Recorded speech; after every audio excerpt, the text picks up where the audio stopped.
bismillaahi raxmaani raxiim daawadayaal ku soo dhawaada qodobada ugu dooran warka warbaahinta codka gobolka banaadir waxaana ka mid ah duqa magaalada muqdisho oo magacaabay guddi ka qayb qaadanaya gurmadka degdega ee loo fidinayo magaalada beledweyne ee fatahaadu uu saameeyey gudoomiye cumar firish oo gudoomiyey shir xasaasi ah oo looga hadlayay amniga caasimadda dowladda Soomaaliya oo kala hadashay Denmark xaaladda beledweyne iyo gurmadka loo fidinayo halka iyo guddiga dhaqaalaha wadajirka ee wadamada Soomaaliya iyo Turkiga oo yeeshay kulankoodii labaad intaas daawadayaal waxay ahaayeen qodobadii ugu dooranaa warka warbaahinta codka gobolka banaadir iminkan waxaad u diirigaroodaan warkii oo intaan ka faahfaahsan aynu ku bilownay waxaa shalay xarunta aqalka dowladda hoose xamar ka dhacay shir looga hadlayay amniga caasimadda iyo sidii loo xoojin lahaa wada shaqeynta ka dhaxaysa maamulada degmooyinka gobolka banaadir iyo saraakiisha amniga degmooyinka iyo bulshada si loo dardargeliyo howlaha kala duwan ee lagu horumarinayo magaalada muqdisho kulanka oo ah mid xasaasi ah waxaa shir gudoomiyey gudoomiyaha gobolka banaadir ahna duqa magaalada muqdisho mudane cumar maxamed cumar filish waxaana goobjoog ahaa gudoomiyaasha degmooyinka gobolka banaadir gudoomiye ku-xigeenada maamulka gobolka banaadir saraakiisha ciidanka booliska gaar ahaan taliyaasha saldhigyada booliska kulanka ayaa waxaa la isla gartay in wada shaqeynta ka dhaxaysa maamulada degmooyinka iyo taliyaasha saldhigyada in la dardargeliyo sidoo kale bulshaduna ay qayb weyn ka qaadato si loo xoojiyo amniga caasimadda dhanka kale gudoomiyaha gobolka banaadir ahna duqa magaalada muqdisho mudane cumar maxamed cumar filish ayaa magacaabay guddi ka qayb qaata gurmadka loo sameynayo dadka fatahaadu ay saameeyeen ee ku nool magaalada beledweyne ee xarunta gobolka hiiraan guddigan oo ka kooban 11 xubnood ayaa laga soo xulay dhammaan maamulka sare ee maamulka gobolka banaadir iyo qaar ka mid ah gudoomiyaasha degmooyinka gobolka banaadir waxayna kala yihiin 1 gudoomiyaha gobolka banaadir ahna duqa magaalada muqdisho mudane cumar maxamed cumar filish 2 gudoomiye ku-xigeenka maamulka maaliyadda gobolka banaadir mudane ibraahim cumar mahadalle ibraahim dheere 3 gudoomiye ku-xigeenka arrimaha bulshada maamulka gobolka banaadir basma caamir axmed jaketi 4 xogayaha guud ee maamulka gobolka banaadir cumar cabdirasaaq xuseen agaasimaha xiriirka degmooyinka gobolka banaadir mukhtaar maxamed axmed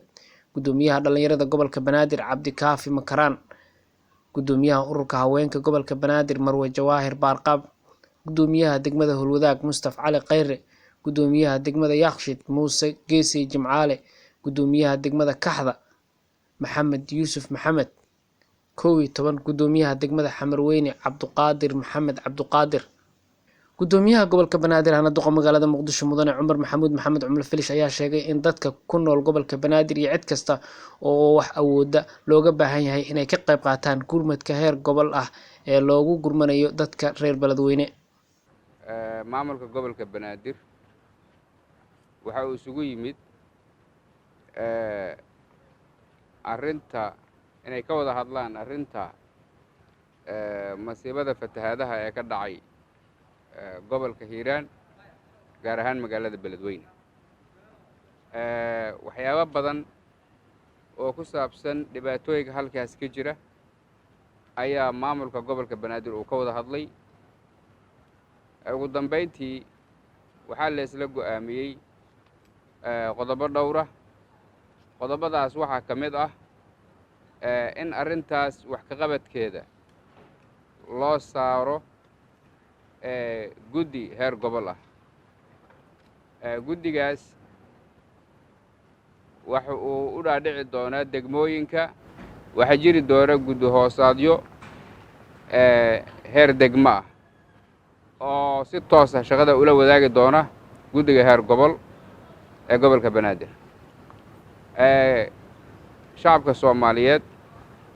qaybihiisa kala gedisan hadday ahaan lahaayeen ganacsatada culamaa u diinka dadka si kale ilaahay hanti u siiyey dadka waxbartay dhalinyarada haweenka ardayda dugsiyada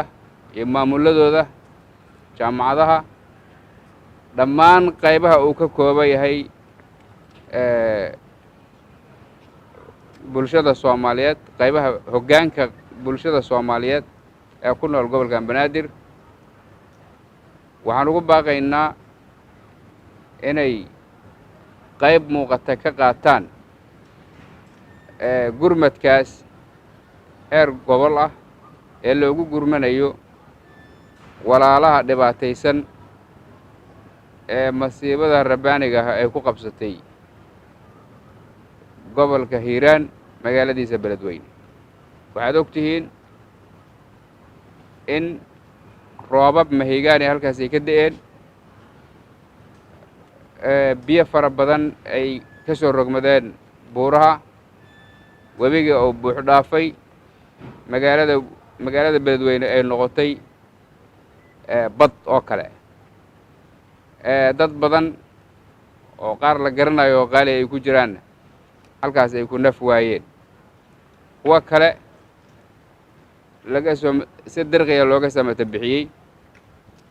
dadkii ku noolaa magaaladaas iyo goobaha u dhow dhow daafaha magaalada ayaa loo daadgureeyey, halkaasoo ayaan haysan wax hooy iyo hu iyo hunguri, haraadna uu dheeryahay. sida la ogsoon yahay xilliyadan oo kale waxay qarka u saaran yihiin inuu dilaaco cudurro, inay dilaacaan, malaria inay mataqaanaa ku dhacdo. marka ummadda Soomaaliyeed ee ku nool gobolka Banaadir waxaan ku boorinaynaa, ugu baaqaynaa inay gacan degdeg ah ka geystaan dhibaatada ka dhacday gobolka Hiiraan magaaladiisa Beledweyne ee caasimadda gobolkaas. guud ahaan daawadayaal warkii idinkaga imaanay warbaahinta codka gobolka Banaadir xilligan waa naga intaa.